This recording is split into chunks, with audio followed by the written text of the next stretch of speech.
Morning students. इसके पहले आपने वेक्टर्स के बारे में जाना था, टाइप्स ऑफ वेक्टर्स आपने जाना, एंगल ऑफ वेक्टर क्या होता है, वेक्टर का नोटेशंस क्या होता है, स्केलर्स क्या होता है, ये आपने देखा। आज हम आपको वेक्टर्स के एडिशन के बारे में बताएंगे कि दो या दो से अधिक वेक्टर को कैसे ऐड किया जा सकता है, यानी एडिशन ऑफ वेक्टर्स क्या है ये जानेंगे आप। तो देखिए, वेक्टर को ऐड करने के लिए हम लोग यहाँ पे बेसिकली 3 लॉ लेके चलेंगे। First triangle law, second one parallelogram law और थर्ड वन पॉलीगॉन लॉ। तो हम लोग ट्रायंगल लॉ से स्टार्ट करते हैं। ट्रायंगल लॉ है क्या, अच्छी तरह से समझेंगे इसको। देखिए, ट्रायंगल लॉ क्या कहता है, किसी भी दो वेक्टर को ऐड करने के लिए हम लोग ट्रायंगल लॉ का यूज करते हैं। आपने देखा था वेक्टर में, ये वेक्टर का हेड हुआ, ये वेक्टर का टेल हुआ। तो ट्रायंगल लॉ किसी कॉन्सेप्ट पे बेस्ड है, हेड टेल कॉन्सेप्ट। देखिए, अब किसी वेक्टर के हेड पे, किसी वेक्टर के हेड पे किसी दूसरे वेक्टर का टेल लगा हुआ है।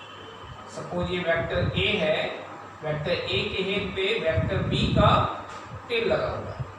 ध्यान सुनेंगे आप, किसी एक वेक्टर के हेड पे किसी दूसरे वेक्टर का टेल लगा हुआ है, तो इन दोनों वेक्टर का addition, that means vector A plus vector B, वो मिलेगा पहले वेक्टर के टेल से दूसरे वेक्टर को हेड के मिलाने से बनेगा। यानी यही आपका रिजल्टेंट हो गया। रिजल्टेंट मींस प्लस ए प्लस बी, रिजल्टेंट आपका ए प्लस बी एक देगा। ऐसे सुन ले आप, किसी एक वेक्टर के हेड पे किसी दूसरे वेक्टर का टेल लगा हुआ है, इन दोनों का एडिशन चाहिए आपको, यानी एक vector A plus vector B का वैल्यू चाहिए। तो उसके लिए क्या करना है, वेक्टर ए के टेल से वेक्टर बी के हेड को मिला हुआ, वही आपका वेक्टर ए प्लस बी का वैल्यू देगा। यही आपका रिजल्टेंट हो गया vector A plus vector B. जैसे इसको ऐसे आप समझो, आप ये वेक्टर ए है, सपोज इसका वैल्यू 3 मीटर है, यानी 3 यूनिट है। ये वेक्टर बी है, इसका वैल्यू 4 यूनिट है। तो vector A plus vector B निकालना है, अपन फाइंड करना है vector A plus vector B. तो उसमें क्या करेंगे, वेक्टर ए के टेल से वेक्टर बी के हेड को मिला देंगे, यही आपका रिजल्टेंट आएगा। कितना आएगा इसका वैल्यू, तो देखिए एक राइट एंगल ट्रायंगल बना हुआ है, तो ये लाइन ही आपका रिजल्टेंट दे रहा है, यही आपको दे रहा था ना। तो इसके लिए क्या करेंगे, वेक्टर का जो लेंथ होता है वही मैग्नीट्यूड देता है, आपको पहले बताया गया था। तो इसके लेंथ को मेजर कर लोगे, वही मैग्नीट्यूड देगा। तो इसका लेंथ कैसे निकलेगा, राइट एंगल ट्रायंगल है, पाइथागोरस थ्योरम से आप निकाल सकते हो। r = 3 का स्क्वायर प्लस 4 का square, 9 plus 16 that means 25, that means 5, यानी 5 यूनिट आपका आंसर। देखिए, स्केलर फॉर्म में 3 + 4 7 आता है, लेकिन वेक्टर एडिशन में क्या हो गया, 3 + 4 5 आ रहा है आंसर आपका। तो यही आपका ट्रायंगल लॉ है। इस प्रकार से आप क्वेश्चन को सॉल्व कर सकते हो। लेकिन देखो, यहाँ पे एक समस्या आता है, ये राइट एंगल ट्रायंगल था तब तो ऐसा हो गया, अगर राइट एंगल ट्रायंगल नहीं होता, इस टाइप का कोई कंस्ट्रक्शन होता, फिगर होता, तब क्या कर सकते आप, 3 इधर होता, 4 इधर होता, एक वेक्टर ए का वैल्यू 3 यूनिट, वेक्टर बी का वैल्यू 4 यूनिट। तो वेक्टर ए प्लस बी ये लाइन देता, अब ये तो पाइथागोरस थ्योरम अप्लाई नहीं होता, तो एक्चुअली इसका मेजरमेंट ही ये वैल्यू देगा, यही आपका रिजल्टेंट देगा ए प्लस बी का। तो इसको फाइंड करना मुश्किल हो जाता है।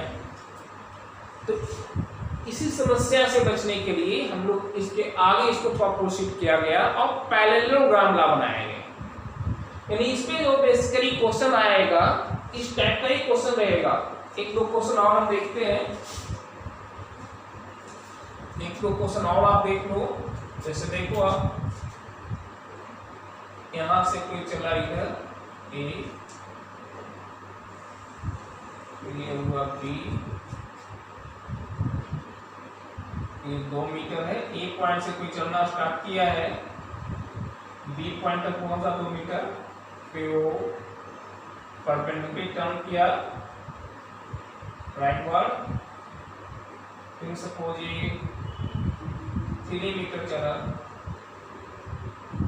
यहाँ से फिर ये गया 2 मीटर, ये फिर आया 3 मीटर, ए से बी से सी, सी से बी, डी से कहेगा फाइंड द डिस्प्लेसमेंट। तो डिस्प्लेसमेंट आप क्या पढ़ेंगे? The shortest distance between initial point two final point, initial point two final point, the shortest displacement यही निकालना है।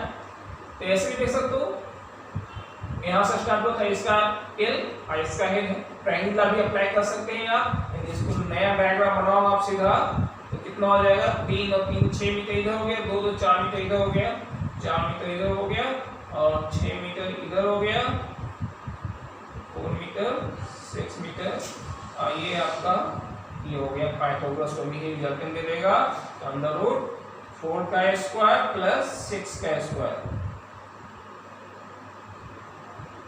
कितना हो गया?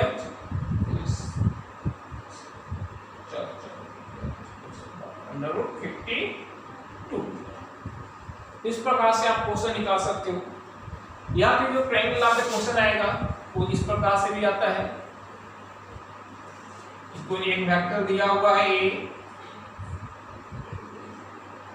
दूसरा वेक्टर दिया हुआ है बी, तीसरा वेक्टर दिया हुआ है सी। आपके पास ऑप्शन है, कौन सा ऑप्शन सही है ये बताना है। फर्स्ट ऑप्शन है a plus B equal to C, second option है b plus C equal to a, third option है c plus a equal to b, fourth option है a plus b plus c equal to 0। कौन सा option सही है? तो देखिए a plus B यानी a के हेड पे b का टेल बिल्कुल है, तो a प्लस b यानी a के हेड पे b का टेल है। इन दोनों का समेशन कहां से आएगा? a के टेल से b के हेड को मिलाने से। a के टेल से b के हेड को मिला रहा कौन? c, बिल्कुल सही है ये, यानी फर्स्ट ऑप्शन ही सही हो गया। b प्लस c यानी b के हेड पे c का टेल होना चाहिए, b के हेड पे c का टेल नहीं है, c का हेड है, एक गड़बड़ हो गया। c प्लस a यानी c के हेड पे a का टेल होना चाहिए, c प्लस a नहीं, दोनों का टेल मिल रहा है, ये भी गड़बड़ हो गया। a plus b plus c equal to 0 तो कोई चांस ही नहीं है, तो ये फर्स्ट ऑप्शन आपका सही है। तो इस पे इस टाइप के क्वेश्चन को बनाया जा सकता है। कहीं आपका ट्रायंगल है, एक बार फिर से सुन लें आप, किसी वेक्टर के हेड पे किसी दूसरे वेक्टर का टेल लगा हुआ है, तो पहले वेक्टर के टेल से दूसरे वेक्टर को हेड के मिलाने से आपका दोनों का समेशन मिलता है, that means a plus b। If tail end of one vector is placed on head of the other vector, then the summation will be given by joining the tail end of the first vector to the head end of the other vector. This is known as triangle. अब इसमें जो दिक्कतें हो रही थी महसूस, उसको दूर करने के लिए हम लोग पैरेललोग्राम ला पे आएंगे। तो आप देखो अब पैरेललोग्राम ला क्या है।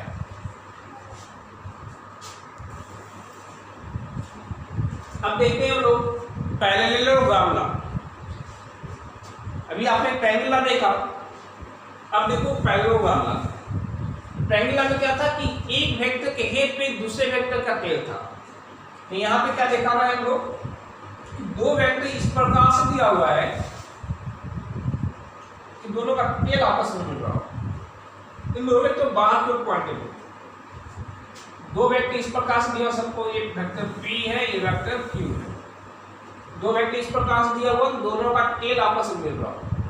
इन दोनों वेक्टर को किसी पैरेललोग्राम का एडजेसेंट साइड मानते हुए एक पैरेललोग्राम बना। ये पैरेललोग्राम बन गया, यानी ये P है तो ये भी P होगा, ये Q है तो ये भी Q होगा। फिर सुन ले आप, दो वेक्टर P और Q इस प्रकार से दिया हुआ है कि दोनों का टेल आपस में मिल रहा हो। तो इन दोनों वेक्टर को किसी पैरेललोग्राम का दो एडजेसेंट साइड मानते हुए एक पैरेललोग्राम बना लेते हैं। इस पैरेललोग्राम का वह डायगोनल जो दोनों वेक्टर को इंटरसेक्ट करता है वो ही रिजल्टेंट देगा, यानी दिस विल गिव रिजल्टेंट। इसमें ले आप दो वेक्टर इस प्रकार से लिया गया है कि दोनों का टेल आपस में मिल रहा हो, तो इन दोनों वेक्टर को किसी पैरेललोग्राम का दो एडजेसेंट साइड मानते हुए एक पैरेललोग्राम बना लें। और इस पैरेललोग्राम का वह डायगोनल जो दोनों वेक्टर को इंटरसेक्ट कर रहा है वही आपका रिजल्टेंट देगा, दैट मींस वही vector p plus vector q का वैल्यू देगा। अब ये r निकालने के लिए हम कुछ कंस्ट्रक्शन करते हैं। यहां से नेमिंग दे देते हैं आपको a b c d। तो c से एक परपेंडिकुलर ड्रा करते हैं जो कि AB पे आगे बढ़ाते हुए E पॉइंट पे मिलता है। ठीक है, अब देखें तो आप ACE एक राइट एंगल ट्रायंगल हो गया, इसमें R हमें फाइंड करना है। तो अगर AE मालूम हो जाए और CE मालूम हो जाए तो R आसानी से निकल सकता है। दोनों वेक्टर के बीच का एंगल थीटा है, by geometry it is also theta. तो हम इसमें चलते हैं इन ट्रायंगल्स BCE में। इन ट्रायंगल BCE अब देखा जाए तो cos थीटा इसको तो क्या पड़ेगा b by h, यानी b by c cos theta b by h, यानी b by bc, b by bc। तो b हमें निकालना है, तो b इसको तो क्या हो गया BC cos थीटा, और BC का वैल्यू कितना है इट इज आल्सो Q, यानी B कितना हो गया Q cos थीटा। E का मान मालूम हो गया Q cos theta. In the same way इसी ट्रायंगल में हम लोग sin थीटा लेते हैं। Now sin theta is equal to P by H, यानी C by BC, C by BC। यहां से C का वैल्यू भी मिल गया आपको, C इक्वल टू क्या हो गया BC sin theta. That means BC sin theta mean Q sin theta, यानी C भी आपको पता हो गया Q sin थीटा। तो ये अब कंप्लीट AE मालूम हो गया आपको और C भी मालूम हो गया आपको, तो R निकालना तो आसान हो गया ना। आपका AE कितना है, नाउ AE इक्वल टू आपका क्या हो गया AB प्लस BE, और AB है P और B है Q cos थीटा। C कितना निकला हुआ है Q sin थीटा। तो आपका R AC निकालने के लिए क्या चाहिए, नाउ AC जिसको R हम लिए हैं AC इसको तो क्या होगा अंडर रूट AE का स्क्वायर प्लस C का स्क्वायर, यही आपका R है, यही रिजल्टेंट हम लोग लिए हैं। AE को हम लोग क्या लिखेंगे P plus Q cos theta का स्क्वायर और C Q sin थीटा का square.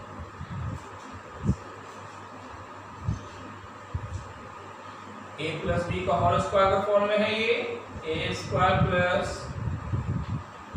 B square plus 2AB, ये हो गया Q square sin square.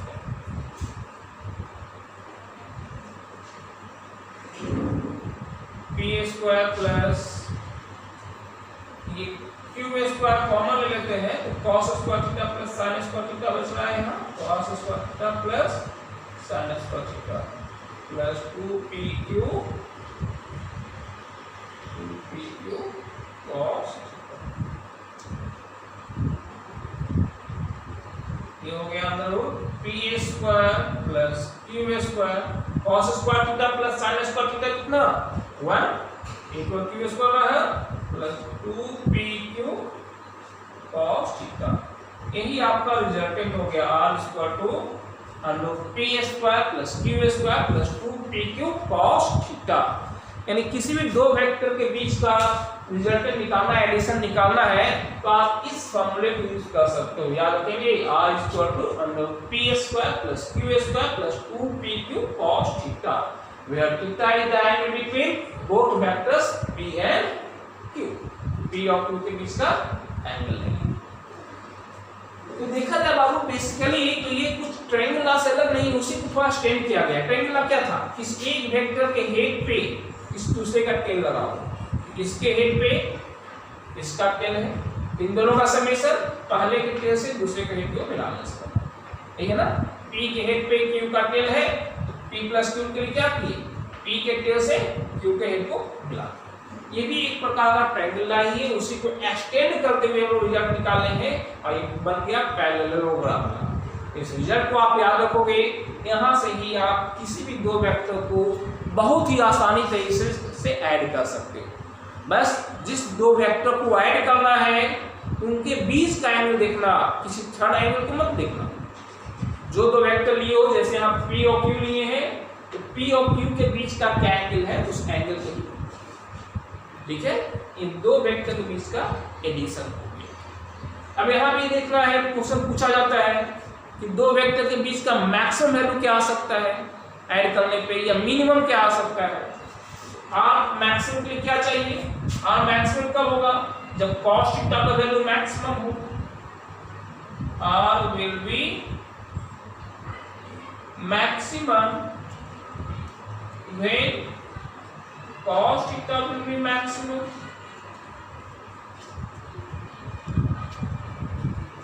That is cos theta मान कितना मैक्सिमम वैल्यू 1, cos theta 1 और 1 कब होता है, जब थीटा आपका 0 डिग्री होगा, cos 0 का मान 1। यहाँ से आपका r कितना आ जाएगा, जब इसको 1 ले लोगे तो अंदर p square plus q square plus 2pq, यानी p प्लस q का होल स्क्वायर आ गई, यानी r इक्वल टू कितना हो गया, p प्लस q का होल स्क्वायर का अंडर रूट, स्क्वायर हटेगा तो रूट हटेगा, यानी r equal to vector p plus vector q। इन दो वेक्टर का मैक्सिमम वैल्यू चाहिए आपको, तो बस दोनों वेक्टर को सिंपली ऐड कर दो अपने अल्जेब्रिक फॉर्मूला के अनुसार, तो मैक्सिमम वैल्यू देगा। अगर मिनिमम वैल्यू चाहिए, फिर मिनिमम वैल्यू के लिए हम क्या करेंगे, R will be minimum.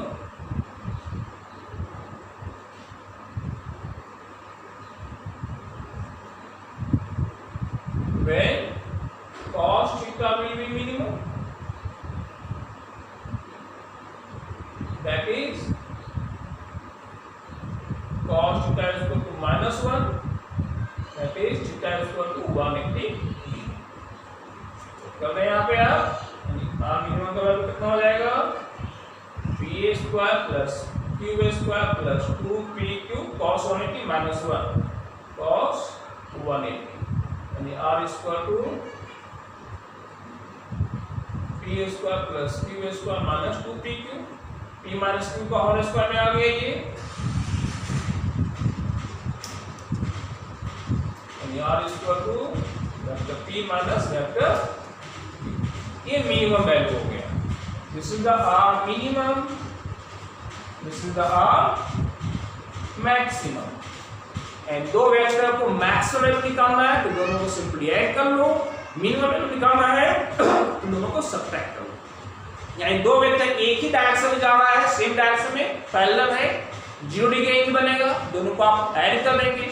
Opposite direction में है, एंटी पैरेलल है, 180 डिग्री एंगल बनेगा, आप सब्ट्रैक्ट कर देंगे, यानी पैरेलल एंटी पैरेलल आसानी से निकल जाएगा। इसके अलावा किसी अदर एंगल पे है तो आपका यही रिजल्ट है, इसी के अनुसार आप एंगल पुट कीजिए और उसके बीच के रिजल्ट को फाइंड कीजिए। तो ये आपका पैरेललोग्राम भी हो गया। इससे बहुत सारे क्वेश्चन बनते हैं, कुछ क्वेश्चन को देखते हैं अभी।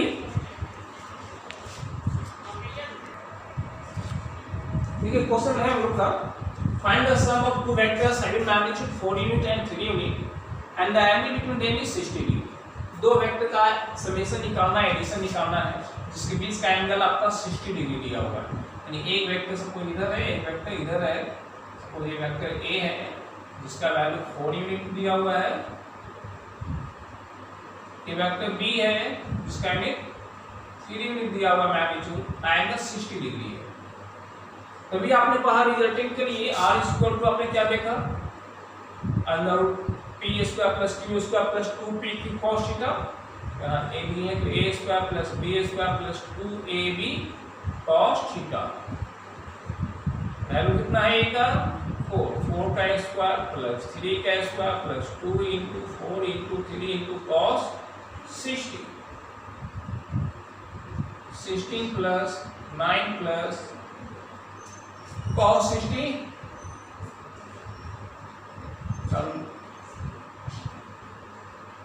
cos 60 1 by 12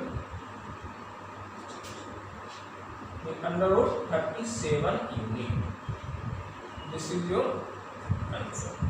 दो वेक्टर को अगर ऐड कर रहे हो दोनों 60 डिग्री पे है तो उसका समेशन क्या आएगा √37 यानी 6 पॉइंट समथिंग। इसी प्रकार से आप क्वेश्चन को सॉल्व कर सकते हो। क्वेश्चन को और डिफाइन किया जा सकता है, दो वेक्टर दिया हुआ है जिसका मैग्नीट्यूड मालूम हो, जैसे यहीं पे क्वेश्चन को थोड़ा सा चेंज करते हुए अनदर क्वेश्चन बनाते हैं। सपोज दो वेक्टर इस प्रकार से दिया हुआ है कि दोनों वेक्टर, पहला वेक्टर एक्स एक्सिस के साथ 30 डिग्री बना रहा है और दूसरा वेक्टर एक्स एक्सिस के साथ 90 डिग्री बना रहा है। तो ये वेक्टर ए है 3 यूनिट, ये वेक्टर बी है 4 यूनिट। तो दोनों वेक्टर के बीच का समेशन क्या होगा, फर्स्ट वेक्टर एक्स एक्सिस 60, ये एक्स एक्सिस हो गया 30 डिग्री बनाया, second vector x axis 90 degree बनाया, तो दोनों वेक्टर के बीच का एंगल क्या होगा, सॉरी मैग्नीट्यूड क्या होगा या रिजल्टेंट क्या होगा। इसमें क्या करोगे आप, हमें कौन सा एंगल देखना है, दोनों वेक्टर के बीच का एंगल देखना है। तो फर्स्ट बनाया है 30 डिग्री, सेकंड बनाया है 90 डिग्री, लेकिन हमें किस एंगल से मतलब है, ये दिस इज द एंगल, दोनों वेक्टर के बीच का एंगल यही है ना। तो ये ओवरऑल 90 डिग्री 30 डिग्री कितना हो गया 60 डिग्री। आप सोल्यूशन कर सकते हो, फिर सेम क्वेश्चन आ जाएगा 3 यूनिट 4 यूनिट 60 डिग्री एकदम सेम आ जाएगा। तो बस बेसिकली आप एंगल देखना, चूंकि आपको क्वेश्चन लिमिट किया जा सकता है एंगल पे, ठीक है। तो इस टाइप के क्वेश्चन को हम इस प्रकार से सॉल्व कर सकते हैं। इस प्रकार का क्वेश्चन जो भी आपको मिले उसको आसानी से सॉल्व कीजिए। इस पे कुछ और भी पॉइंट्स हम लोग देखेंगे। यहाँ पे एक क्वेश्चन और आता है डायरेक्शन निकालने के लिए कि what is the direction of the resultant. तो अभी आपने जो हम लोग डायग्राम लेते थे पैरेललोग्राम लाका, वहां से ही डायरेक्शन हम लोग निकालेंगे।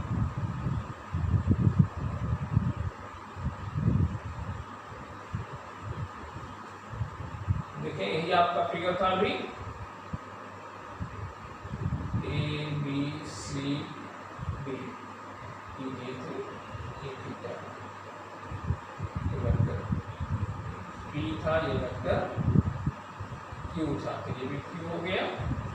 तो डायरेक्शन निकालने यही रिजल्टेंट था। तो रिजल्टेंट वेक्टर पी के साथ कितना एंगल बनाते हुए जा रहा है, डायरेक्शन में सब टेंशन हम निकालेंगे। मानिए अल्फा एंगल है, तो tan अल्फा इक्वल टू क्या हो जाएगा पी बाई बी। ये आपका कितना आया था क्यू साइन थीटा था, ये आपका क्यू कॉस थीटा था। तो पी बाई बी यानी Q sine theta by B कितना हो गया P plus Q cos theta. तो अल्फा इक्वल टू क्या आ जाएगा tan inverse P sine theta by P plus Q cos theta. This is the direction of the resultant. अगर आपसे direction of resultant पूछा जाए तो यहां से ये काम करोगे आप, ठीक है, डायरेक्शन ऑफ रिजल्टेंट।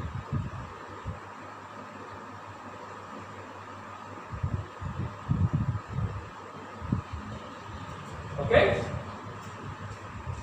तो इसमें भी डायरेक्शन आपसे पूछा जाए इस क्वेश्चन में भी कि व्हाट इज द डायरेक्शन, तो डायरेक्शन निकालने में क्या करेंगे, यही आप फॉर्मूला यूज कर लोगे, p sin theta by p plus q cos theta, यानी कितना हो जाएगा, इसके लिए डायरेक्शन निकालोगे तो tan alpha q sin theta, यानी कि आपका 3 sin 60 बाई 4 प्लस 3 cos 60 कर सकते हैं आप, sin 60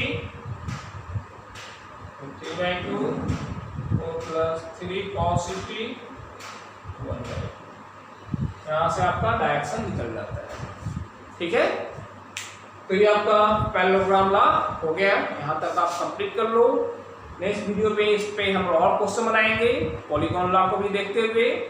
ठीक है, इस पे और भी बहुत सारे क्वेश्चन का हम लोग प्रैक्टिस करेंगे। Thank you.